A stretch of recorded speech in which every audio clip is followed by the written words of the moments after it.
अथ त्रयोदशोऽध्यायः। देवी की आधार शक्ति से पृथ्वी का अचल होना तथा उस पर सुमेरु आदि पर्वतों की रचना, ब्रह्माजी द्वारा मरीचि आदि की मानसी सृष्टि करना, काश्यपी सृष्टि का वर्णन, ब्रह्मलोक, वैकुंठ, कैलाश और स्वर्ग आदि का निर्माण, भगवान विष्णु द्वारा अम्बायज्ञ करना और प्रसन्न होकर भगवती आद्या शक्ति द्वारा आकाशवाणी के माध्यम से उन्हें वरदान देना। राजा बोले, हे पितामह, जगत के कारण स्वरूप तथा परम शक्तिशाली भगवान विष्णु ने पूर्वकाल में वह यज्ञ कैसे किया? हे महामते, उस यज्ञ में कौन कौन ब्राह्मण सहायक थे और कौन कौन वेद तत्वज्ञ विद्वान ऋत्विज थे? हे परंतप, ये सब आप मुझे बताएं। भगवान विष्णु के द्वारा किए गए अम्बायज्ञ को सुनकर बाद में मैं भी सावधान होकर उसी विहित कर्म के अनुसार यज्ञ करूंगा। 1-3। व्यासजी बोले, हे महाभाग, हे राजन, भगवान विष्णु ने जिस तरह विधिपूर्वक देवी यज्ञ किया था, उस परम अद्भुत प्रसंग को आप विस्तार से सुने। 4। उस समय जब आदिशक्ति ने उन्हें विभिन्न शक्तियां प्रदान करके विदा कर दिया, तब श्रेष्ठ विमान पर स्थित वे तीनों ब्रह्मा, विष्णु और महेश पुनः पुरुष के रूप में हो गए। वहां से चलकर वे तीनों श्रेष्ठ देवगण घोर महासागर में पहुंच गए। वहां उन्होंने पृथ्वी उत्पन्न करके उस पर रहने के लिए स्थान बनाया और वहीं रहने लगे। 5-6। उसी समय देवी ने अचल आधार शक्ति को मुक्त किया, जिसके आश्रय से वह मेदयुक्त पृथ्वी टिक गई।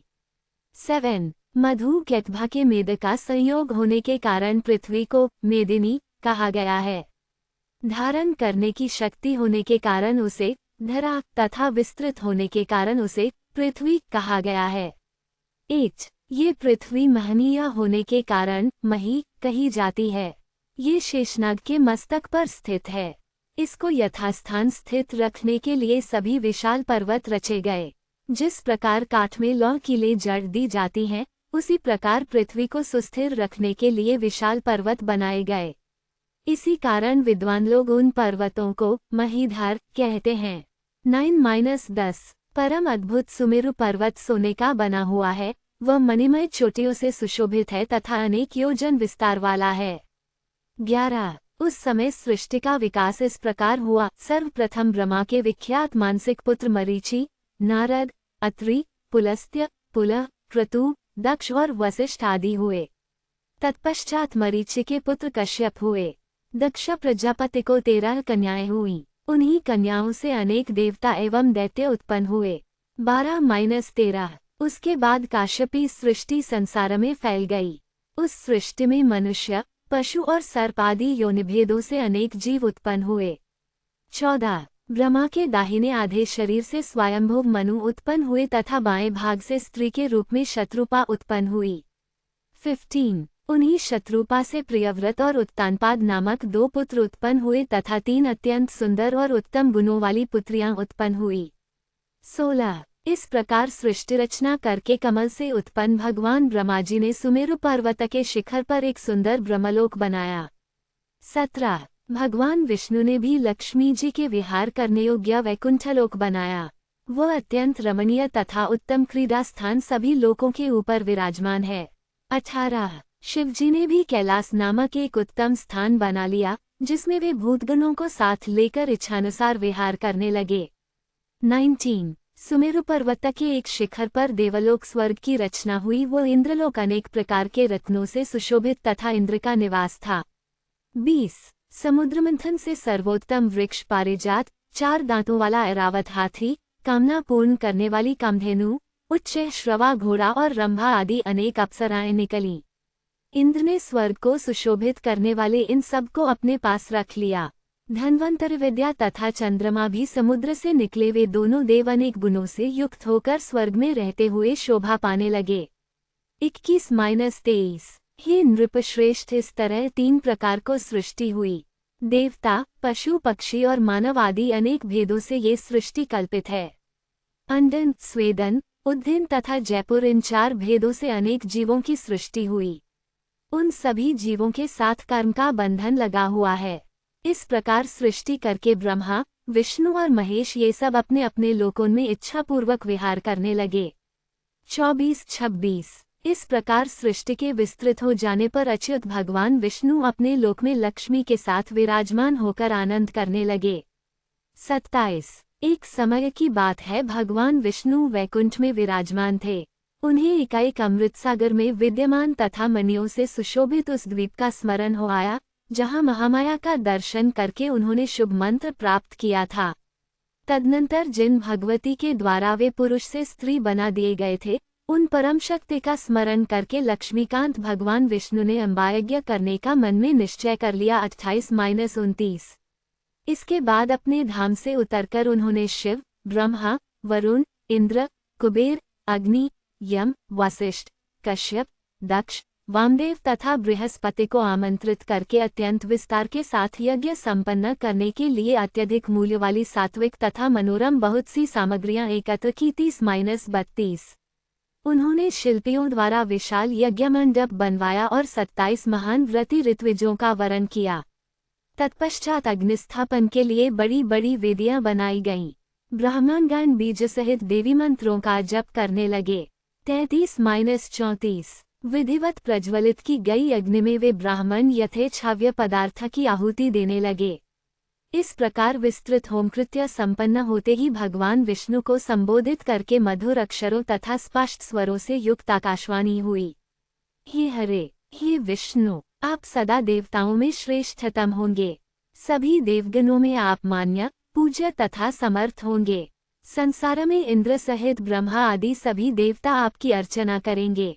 35-37। हे विष्णु, पृथ्वी पर सभी मानव आपकी भक्ति से युक्त होकर रहेंगे और आप सभी मनुष्यों को वर देने वाले होंगे। 38। आप सभी देवताओं को वांछित फल प्रदान करने वाले महान परमेश्वर होंगे। सभी यज्ञों में प्रधान रूप से सभी याज्ञिकों के द्वारा आप ही पूजे जाएंगे। 39। लोग आपकी पूजा करेंगे और आप उनके लिए वरदाता होंगे। राक्षसों के द्वारा अत्यधिक प्रताड़ित किए जाने पर देवगण आपका आश्रय ग्रहण करेंगे। हे पुरुषोत्तम, आप सभी के शरणदाता होंगे। अत्यंत विस्तार वाले वेदों तथा सभी पुराणों में आप ही पूज्यतम होंगे और आपकी महान कीर्ति होगी। 40-41। इस पृथ्वी तल पर जब जब धर्म का हास होगा तब तब आप शीघ्र अपने अंश से अवतार लेकर धर्म की रक्षा करेंगे।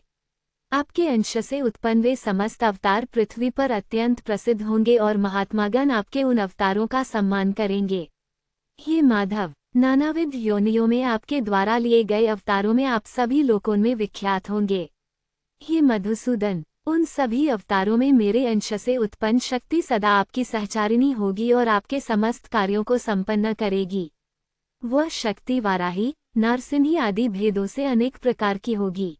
42-46। वे शक्तियां सभी प्रकार के आभूषणों से अलंकृत, भव्य स्वरूप वाली एवं नानाविध शस्त्रास्त्रों से सज्जित होंगी। हे विष्णु, आप उन शक्तियों से सदैव युक्त रहेंगे। हे माधव, मेरे द्वारा प्रदत्त वरदान के प्रभाव से आप देवताओं के समस्त कार्य सिद्ध करेंगे। आप लेशमात्र भी अभिमान करके उन शक्तियों का कभी अपमान न कीजिएगा, अपितु हर प्रकार से प्रयत्नपूर्वक उन शक्तियों का पूजन तथा सम्मान कीजिएगा। 47-48। समस्त कामनाओं को प्रदान करने वाली वे शक्तियां भारतवर्ष में मनुष्यों द्वारा विविध प्रतिमाओं में प्रतिष्ठित होकर पूजी जाएंगी। हे देवेश, उन शक्तियों की तथा आपकी कीर्ति पृथ्वीमंडल तथा समस्त सातों द्वीपों में प्रसिद्ध होगी। 49-50। हे महाभाग, भूमंडल पर सकौम मनुष्य अपने मनोरथों को पूर्ण करने के लिए आपकी तथा उन शक्तियों की निरंतर उपासना करेंगे। हे हरे, वे लोग अर्चनाओं में अनेक भावों से युक्त होकर नानाविध उपहारों, वैदिक मंत्रों तथा नामजप से आपको आराधना करेंगे। हे मधुसूदन, हे देवदेवेश, मनुष्यों के द्वारा सुपूजित होने के कारण आपकी महिमा पृथ्वीलोक तथा स्वर्गलोक में वृद्धि को प्राप्त होगी। 51-53। व्यास जी बोले, इस प्रकार भगवान विष्णु को वरदान देकर वह आकाशवाणी चुप हो गई। उसे सुनते ही भगवान विष्णु भी प्रसन्नचित हो गए। तत्पश्चात यज्ञ का विधिपूर्वक समापन करके तथा उन देवताओं, ब्रह्मपुत्रों और मुनियों को विदा करके सर्वसमर्थ गरुड़ध्वज भगवान विष्णु अपने अनुचरों के साथ वैकुंठ लोक को चले गए। 54-56। तदनंतर विस्मय के साथ यज्ञ विषयक वार्ता करते हुए वे समस्त देवता अपने अपने लोकों को तथा मुनिजन अपने अपने पवित्र आश्रमों को अति प्रसन्नता पूर्वक चले गए। 57-58। आकाश से प्रादुर्भूत उस कर्णप्रिय तथा परम विशद वाणी को सुनकर सबके हृदय में परा प्रकृति के प्रति भक्तिभाव उत्पन्न हो गया।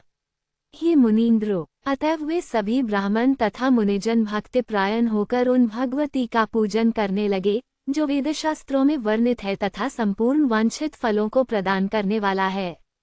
59 इति अदेवी भगवते अंबिकां खस्य विष्णुनानुष्ठानवर्णन नाम त्रयोदशोऽध्यायः। 13 अथ चतुर्दशोऽध्यायः। देवी महात्म्य से संबंधित राजा ध्रुव संधि की कथा।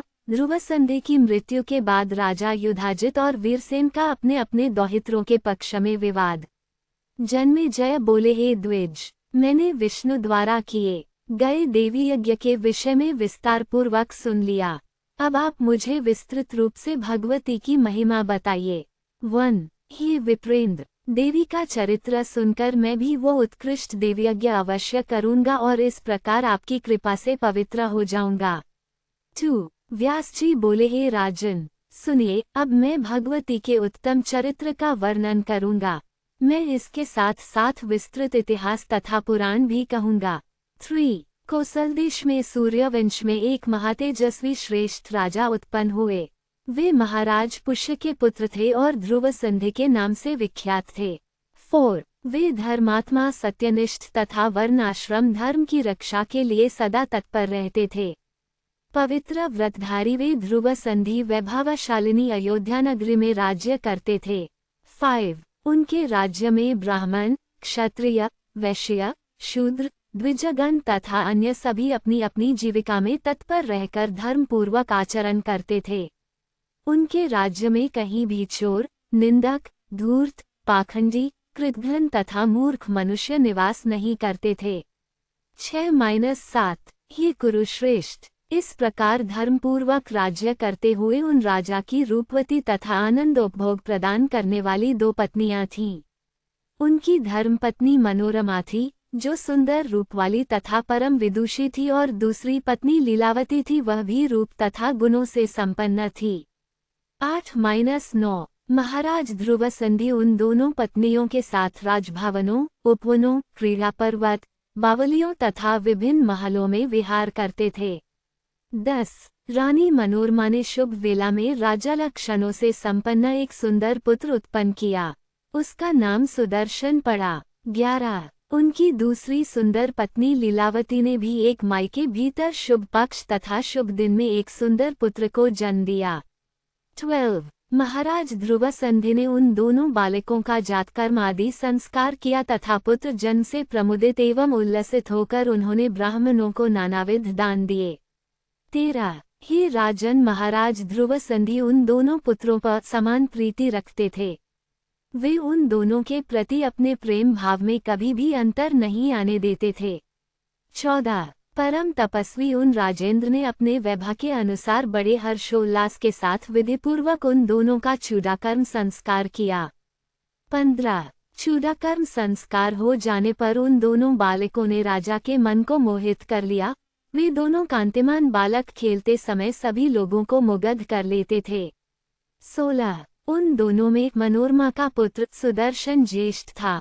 लीलावती का शत्रुजित नामक पुत्र अत्यंत सुंदर तथा मृदुभाषी था। 17 उसके मधुरभाषी तथा अत्यंत सुंदर होने के कारण राजा उससे अधिक प्रेम करने लगे और उसी तरह से वह प्रजाजनों तथा मंत्रियों का भी प्रियपात्र बन गया। 18 शत्रुजित के गुणों के कारण राजा का जैसा प्रेम उस पर हो गया, वैसा प्रेम सुदर्शन के प्रति नहीं था। वे सुदर्शन के प्रति मंदभाग्य होने के कारण कम अनुराग रखने लगे। 19 इस प्रकार कुछ समय बीतने पर आखेट के प्रति सदा तत्पर रहने वाले नृपश्रेष्ठ ध्रुवसंधि आखेट के लिए वन में गए। 20 वे राजा ध्रुवसंधि वन में रुरु मृगों, बनेले सुअरों, गवैयों, खरगोशों, भैंसों, शरभों तथा गैंडों को मारते हुए आखेट करने लगे। 21 जब महाराज उस गहन तथा महाभयंकर वन में शिकार खेल रहे थे, उसी समय महान रोष में भरा हुआ एक सिंह झाड़ी से निकला। 22 पहले तो राजा ने उसे बाण से आहत कर दिया, तब अत्यंत कोपाविष्ट वह सिंह उन्हें अपने सामने देखकर मेघ के समान गरजने लगा। 23 अपनी पूंछ खड़ी करके तथा गर्दन के संबे केशों को छितराकर अत्यंत कुपित वह सिंह राजा को मारने के लिए छलांग लगाकर उन पर झपटा। 24 तब उसे देखकर राजा ने भी तत्काल अपने हाथ में तलवार धारण कर ली और बाएं हाथ में ढाल लेकर दूसरे सिंह के समान खड़े हो गए। 25 ये देखकर उनके जो सेवकगण थे वे सभी अत्यंत कुपित हो उठे और रोषपूर्वक उस सिंह पर अलग अलग बाणों से प्रहार करने लगे। 26 वहाँ महान हाहाकार मच गया तथा भीषण प्रहार होने लगा। इसी बीच वह भयानक सिंह राजा पर टूट पड़ा। 27 उसे अपने ऊपर झपटते देखकर राजा ने खड्ग से उस पर प्रहार किया। उस सिंह ने भी राजा के समीप आकर अपने भयानक तथा तीक्ष्ण नखों से राजा को क्षत विक्षत कर डाला। 28 नखों के प्रहार से आहत होकर राजा गिर पड़े और उनकी मृत्यु हो गई। इससे सभी सैनिक और भी क्रोधित हो उठे, तब वे बाणों से सिंह पर भीषण प्रहार करने लगे। इस प्रकार राजा ध्रुव संधि तथा वह सिंह दोनों मर गए। तदनंतर सैनिकों ने आकर मंत्र प्रवरों को ये समाचार बताया। 29-30 राजा के परलोक गमन का समाचार सुनकर उन श्रेष्ठ मंत्रियों ने उस वन में जाकर उनका दाह संस्कार करवाया। 31 वहीं पर गुरु वशिष्ठ ने परलोक में सुख प्रदान करने वाले सभी श्राद्ध आदि पारलौकिक कृत्य विधि पूर्वक संपन्न करवाए। 32 तदनंतर प्रजाजनों, मंत्रियों तथा महामुनि वशिष्ठ ने सुदर्शन को राजा बनाने के उद्देश्य से आपस में विचार विमर्श किया। 33 श्रेष्ठ मंत्रियों ने कहा कि सुदर्शन महाराज की धर्मपत्नी मनोरमा के पुत्र हैं, शांत स्वभाव वाले पुरुष हैं तथा सभी लक्षणों से संपन्न हैं, अतः ये राजसिंहासन के योग्य हैं। 34 गुरु वशिष्ठ ने भी वही बात कही कि महाराज का ये पुत्र सुदर्शन राजपद के योग्य है, क्योंकि बालक होते हुए भी धर्मप्रायण राजकुमार ही राजसिंहासन का अधिकारी होता है। 35 वयोवृद्ध मंत्रियों के द्वारा इस प्रकार विचार करने के उपरांत यह समाचार सुनकर उज्जयिनी नरेश राजा युधाजित शीघ्र ही वहां आ पहुंचे। 36 लीलावती के पिता युधाजित अपने दामाद की मृत्यु के विषय में सुनकर अपने दौहित्र के हित की कामना से उस समय शीघ्रतापूर्वक वहां आए। 37 उसी समय सुदर्शन के हित साधन के उद्देश्य से मनोरमा के पिता कलिंगाधिपति महाराज वीरसेन भी वहां आ गए। 38 सेनाओं से संपन्न तथा एक दूसरे से भयभीत वे दोनों राजा राज्य के अधिकारी का निर्णय करने के लिए प्रधान अमात्यों के साथ मंत्रणा करने लगे। 39 युधाजित ने पूछा कि इन दोनों राजकुमारों में ज्येष्ठ कौन है? ज्येष्ठ ही राज्य प्राप्त करता है, कनिष्ठ कदापि नहीं। 40 उसी समय वीरसेन ने भी कहा, हे राजन, मैंने शास्त्रविदों से ऐसा सुना है कि धर्मपत्नी का राज्य का अधिकारी माना जाता है। 41 पुत्र युधाजित ने पुनः कहा कि यह शत्रुजित गुणों के कारण ज्येष्ठ है, ये सुदर्शन राजोचित चिन्हों से युक्त होते हुए भी वैसा नहीं है। 42 अपने अपने स्वार्थ के वशीभूत उन दोनों राजाओं में वहां विवाद होने लगा। अब उस महासंकट की परिस्थिति में उनके संदेह का समाधान करने में कौन समर्थ हो सकता था। 43 युधाजित ने मंत्रियों से कहा कि आप लोग अवश्य ही स्वार्थपरायण हो गए हैं और सुदर्शन को राजा बनाकर धन का स्वयं उपभोग करना चाहते हैं। 44 मैंने आप लोगों का यह विचार तो आप सबकी भावभंगिमा से पहले ही जान लिया था। शत्रुजित सुदर्शन से अधिक बलवान है, अतः आप लोगों की सम्मति तो ये होनी चाहिए कि शत्रुजित ही राजसिंहासन पर आसीन होने योग्य है। 45 ऐसा कौन व्यक्ति है जो मेरे जीवित रहते गुणों में बड़े तथा सेना से सुसज्जित राजकुमार को छोड़कर गुणों में छोटे पुत्र को राजा बना सके। 46 इसके लिए मैं निश्चित रूप से घोर संग्राम करूंगा। मेरे खड्ग की धार से पृथ्वी के भी 2 टुकड़े हो सकते हैं, फिर आप लोगों की बात ही क्या। 47 ये सुनकर वीरसेन ने युधाजित से कहा, हे विद्वान, दोनों ही बालक समान बुद्धि रखते हैं, इनमें भेद ही क्या है। 48 तदनंतर उन दोनों को इस प्रकार परस्पर विवाद करते देखकर प्रजाजनों तथा ऋषियों के मन में व्यग्रता होने लगी। 49 तब एक दूसरे को क्लेश पहुंचाने के लिए उद्यत तथा युद्ध की इच्छा वाले दोनों पक्षों के सामंत सावधान होकर अपनी अपनी सेनाओं के साथ वहां आ पहुंचे। 50 उसी समय महाराज ध्रुव संधि की मृत्यु का समाचार सुनकर श्रृंगावपुरा में रहने वाले निषादगण राजकोष लूटने के लिए वहां आ गए। दोनों राजकुमार अभी बालक हैं तथा वे आपस में कलह कर रहे हैं। ये सुनकर देश देशांतर के चोर लुटेरे भी वहां आ गए। 51-52 इस प्रकार वहां पर भारी कलह उपस्थित हो जाने पर युद्ध आरंभ हो गया। युधाजित तथा वीरसेन भी युद्ध के लिए उद्यत हो गए। 53 इति श्रीमद्देवी भागवते महापुराणेष्टादशसाहस्रायां संहितायां तृतीय स्कंधे युधाजित वीरसेनयोर्युद्धार्थ सज्जी भवन नाम चतुर्दशोऽध्यायः। 14 अथ पंचदशोऽध्यायः। राजा युधाजित और वीरसेन का युद्ध। वीरसेन की मृत्यु। राजा ध्रुवसंधि की रानी मनोरमा का अपने पुत्र सुदर्शन को लेकर भारद्वाज मुनि के आश्रम में जाना तथा वहीं निवास करना। व्यास जी बोले, हे राजन, युद्ध आरंभ हो जाने पर क्रोध एवं लोभ के वशीभूत उन दोनों राजाओं ने लड़ने के लिए शस्त्र उठा लिए और तब उनके बीच भयानक संग्राम आरंभ हो गया। 1 युद्ध के लिए कृतसंकल्प वे विशालबाहु राजा युधाजित धनुष धारण करके अपनी सेना तथा वाहन आदि के साथ रणभूमि में डट गए। 2 इधर इंद्र के समान तेजस्वी राजा वीरसेन भी क्षत्रियोचित धर्म का अनुसरण करते हुए अपने दौहित्र के हित साधन हेतु विशाल सेना के साथ रणक्षेत्र में उपस्थित हो गए। 3 सत्यपराक्रमी राजा वीरसेन ने युधाजित को सम्रांगण में उपस्थित देखकर क्रोधायुक्त होकर इस प्रकार बाणों की वृष्टि आरंभ कर दी, मानो पर्वत पर मेघ जल बरसा रहा हो। 4 राजा वीरसेन ने पत्थर पर घिसकर तीक्ष्ण बनाए गए द्रुतगामी तथा सीधे प्रवेश करने वाले बाणों से युधाजित को आच्छादित कर दिया और युधाजित के द्वारा छोड़े गए अत्यंत तीव्रगामी बाणों को उन्होंने अपने बाणों से टुकड़े टुकड़े कर दिया। 5 इस प्रकार हाथियों, रथों तथा घोड़ों से अति भयंकर युद्ध होने लगा जिसे देवता, मनुष्य तथा मुनिगण देख रहे थे। मांसभक्षण की लालसा वाले कौए, गीध आदि पक्षियों के विस्तृत समूह से शीघ्र ही वहां का आकाशमंडल ढक गया। 6 उस युद्ध भूमि में हाथियों, घोड़ों तथा सैन्य समूहों के शरीर से निकले रक्त से अद्भुत तथा भयंकर नदी बह चली, जो लोगों को उसी प्रकार दिखाई पड़ रही थी जैसे यमलोक के मार्ग में प्रवाहित वैतरणी पापियों को भयावह दिखती है। 7 तीव्र धार के वेग से कटे हुए तटवाली उस नदी में मनुष्यों के केशयुक्त इधर उधर बिखरे मस्तक, खेलने में तत्पर बालकों द्वारा यमुना में फेंके गए तुम्बी फूलों के समान प्रतीत हो रहे थे।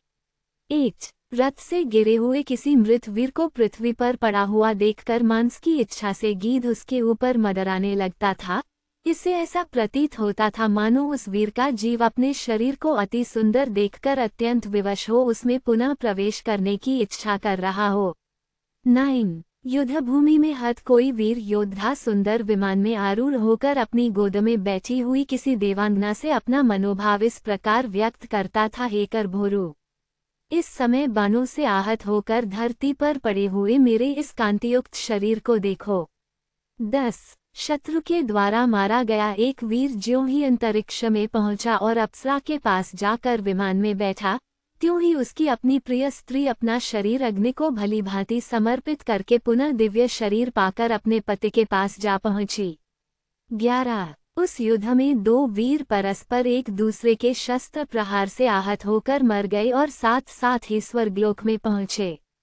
वहां पर भी एक अप्सरा को प्राप्त करने के लिए वे दोनों वीर शस्त्रयुक्त होकर एक दूसरे को मारने हेतु युद्ध करने लगे। 12 कोई अनुरागमय युवा वीर अतिशय रूपवती तथा गुणवती अप्सरा को प्राप्त करके अत्यंत बड़ा चढ़ाकर अपने गुणों का वर्णन करते हुए उसके प्रति भक्तिपरायण होकर प्रयत्नपूर्वक उस प्रेमदायिनी के गुण आदि का अनुकरण करने लगा। 13 घोर युद्ध के कारण रणभूमि से उड़ी हुई अत्यधिक धूल ने अंतरिक्ष स्थित सूर्य को ढक दिया और दिन में ही रात हो गई। पुनः वही धूल जब अथाह रक्त सिंधु में विलीन हो जाती तब अत्यंत प्रभा वाले सूर्य अचानक प्रकट हो जाते। 14 कोई युवक वीर युद्ध में मरकर स्वर्ग पहुंचा तो उसे एक सुंदर रूप वाली देवकन्या मिली जो उसके ऊपर आसक्त हो गई। किंतु ब्रह्मचर्य व्रत के नाश होने से भयभीत उस चतुर वीर ने उसे स्वीकार नहीं किया। उसने सोचा कि ऐसा करने से मेरे अनुरूप ये ब्रह्मचारी शब्द व्यर्थ हो जाएगा। 15 तदनंतर घोर संग्राम छिड़ जाने पर राजा युधाजित ने अपने तीक्ष्ण तथा अत्यंत भीषण बाणों से वीरसेन को मार डाला।